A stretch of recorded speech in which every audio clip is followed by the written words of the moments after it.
అందరికీ నా నమస్కారాలండి.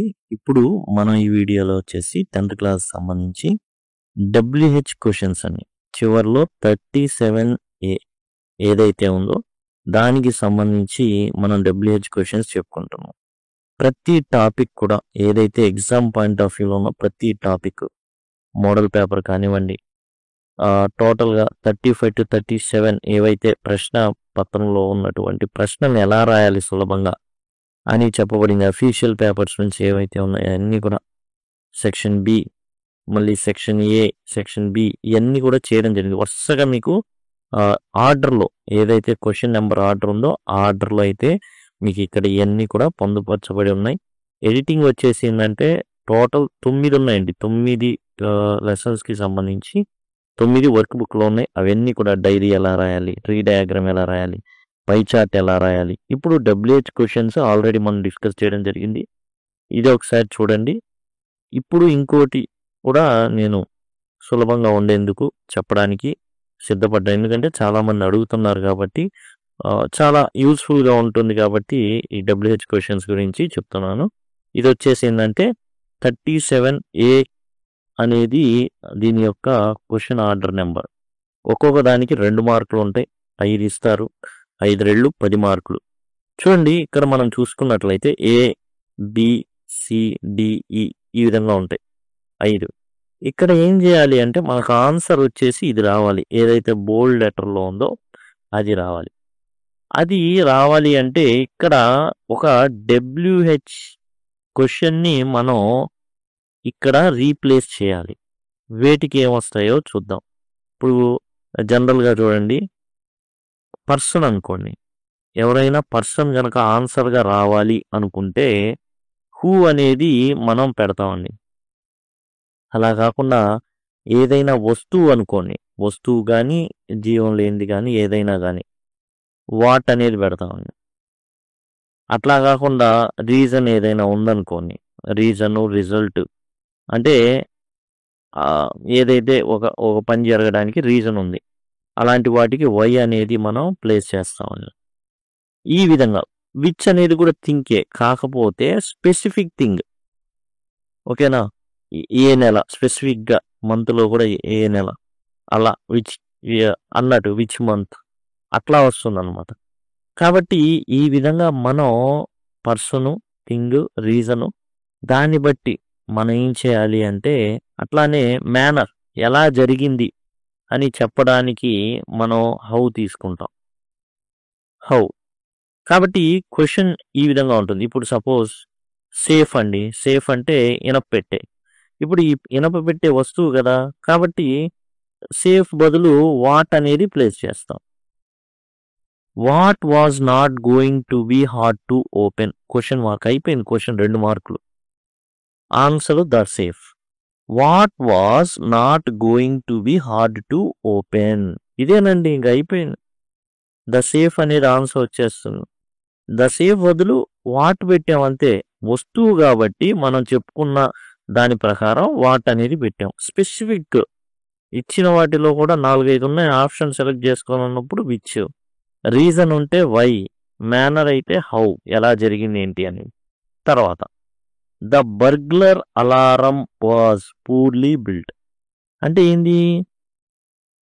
పూర్లీ బిల్ట్ చాలా పూర్గా నిర్మితమైంది. అంటే ఎలా నిర్మితమైంది? చాలా బలహీనంగా నిర్మితమై ఉంది. కాబట్టి హౌ. పూర్లీ బిల్ట్ ఏదైతే ఉందో దాని ప్లేస్‌లో హౌ. ఇప్పుడు ఏమని వస్తుంది? The burglar alarm was how. The burglar alarm was how. కానీ ఎట్లాగా అది ఉండాల్సింది? ఏ ఫార్మాట్‌లో ఉండాలి క్వెషన్ అంటే ముందు డబ్ల్యూహెచ్ వర్డ్ రావాలి. తర్వాత హెల్పింగ్ వెర్బ్ ఉండాలి. తర్వాత సబ్జెక్ట్ ఉండాలి. ఈ విధంగా తర్వాత మెయిన్ వెర్బ్ ఇంకా అదర్స్ ఏవైతే ఉన్నాయో ఆ ఫార్మాట్‌లో ఉండాలి. కాబట్టి ఆ ఫార్మాట్‌లో ఉండాలి అంటే మనం చూసుకున్నట్లయితే how was alarm how was the burglar alarm అని రావాలి. ఎలా రావాలి? How was burglar alarm. How was the burglar alarm question mark. ఇది రెండో ప్రశ్న అవుతుంది. మొదటి ప్రశ్నకేమో what was not going to be hard to open అయితే రెండో ప్రశ్న హౌ వాస్ ద బర్గ్లర్ అలారం. సింపుల్గా WH వర్డ్ హెచ్ ఉన్నా కానీ WH వర్డ్ కింద తీసుకుంటారు. హౌ మెనీ ఇవన్నీ హౌ మచ్ అనేది. హౌ వాస్ ద బర్గ్లర్ ఎలా ఉంది? Poorly built. He went in to hall to cut its wire. వైర్ని కట్ చేయడానికి ఇది రావాలి ఆన్సర్. అంటే ఏం చేశాడు? పని చేశాడు. రీజన్ ఉంది. హాల్లోకి ఎందుకు వెళ్ళాడంటే ఒక కారణం ఉంది. కారణం ఉంది అంటే మనం ఏం రాయాలని చెప్పుకున్నాం చూడండి. రీజన్ ఉంటే వై రాయాలని చెప్పుకున్నాం. ఇక్కడ వై అనేది చెప్పుకున్నాం కదా. రీజన్ ఉంటే వై ఉండాలని చెప్పుకున్నాం. కాబట్టి ఇక్కడ మనం టు కట్ ఇట్స్ వైర్ బదులు వై పెట్టుకుంటాం. సరే, he went in to hall why అంటే సరిపోతుందా? అలా సరిపోదు కదా. ఏం రాయాలి మరి? మూడో ప్రశ్న కనుక మనం జాగ్రత్తగా చూసుకుంటే WH వర్డ్ అనేది ముందు రాయాలి. వై ఎందుకు. తర్వాత ఏం రాయాలి? హెల్పింగ్ వెర్బ్ రాయాలి. ఇక్కడ హెల్పింగ్ వెర్బ్ ఉందా? లేదు, తెచ్చుకోవాలి. కాబట్టి వెంటనే డిడ్ ప్లస్ గోగా విడగొడతాం. వై డిడ్ మెయిన్ సబ్జెక్ట్ ఎవరైతే ఉన్నారో why did he main verb. Why did he go in to the hall? Question mark. WH word, helping verb, subject, main verb, other words question mark. ఇక్కడ చెప్పుకున్న సూత్రం అదే. WH word, helping verb, subject, main verb, object or other word question mark. ఈ విధంగా ఉంటుంది. తర్వాత చూడండి నాలుగో ప్రశ్న. How foolish people are when they own valuable things full stop. చూడండి, ఈ ఫుల్ స్టాప్ దగ్గర నుంచి ఈ ఫుల్ స్టాప్ దాకా మొత్తం మనకు ఆన్సర్గా రావాలి.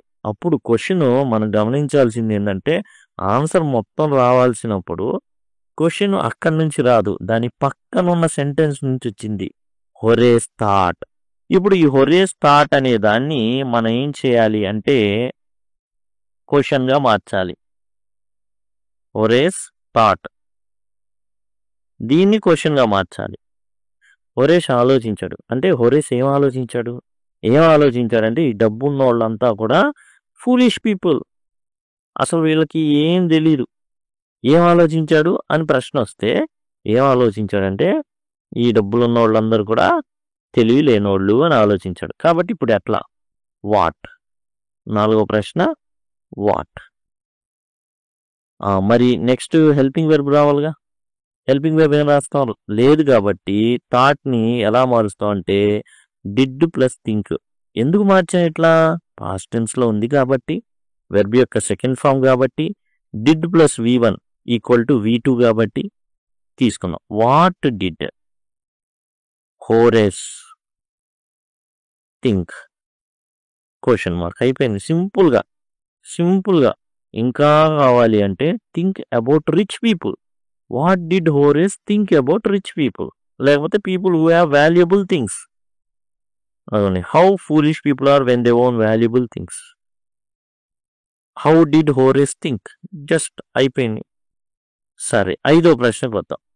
ఐదో ప్రశ్న మనం చూసినప్పుడు a magazine article head describe this house giving a plan of all rooms and picture of this room. ఇప్పుడు ఏ మ్యాగజైన్ ఆర్టికల్ హెడ్ బదులు ఏం పెట్టొచ్చు? పర్సన్. ఇది మనిషా అండి. ఇక్కడ మనిషి ఉందా? మ్యాగజైన్ ఒక చిన్న పుస్తకం, ప్రాణం లేనిది అయితే ఏం పెట్టొచ్చు అనుకున్నాం?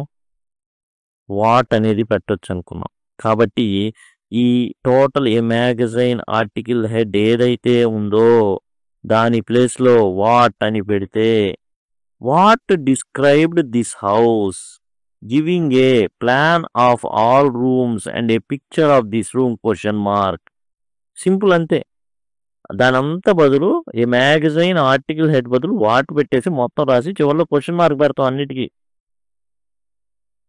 అర్థమైందండి?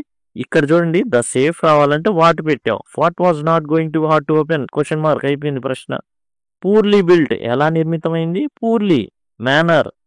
కాబట్టి హౌ పెట్టాం కానీ ఆర్డర్లో ఉన్న the burglar alarm was how అవుతుంది, కానీ how was the burglar alarm అని రాయాలి మనం. నెక్స్ట్ కట్ ఇట్స్ వైర్ తెంపేశాడు. ఎందుకు వెళ్ళాడు రూమ్లోకి? తెంపడానికి వెళ్ళాడు. అప్పుడు వై.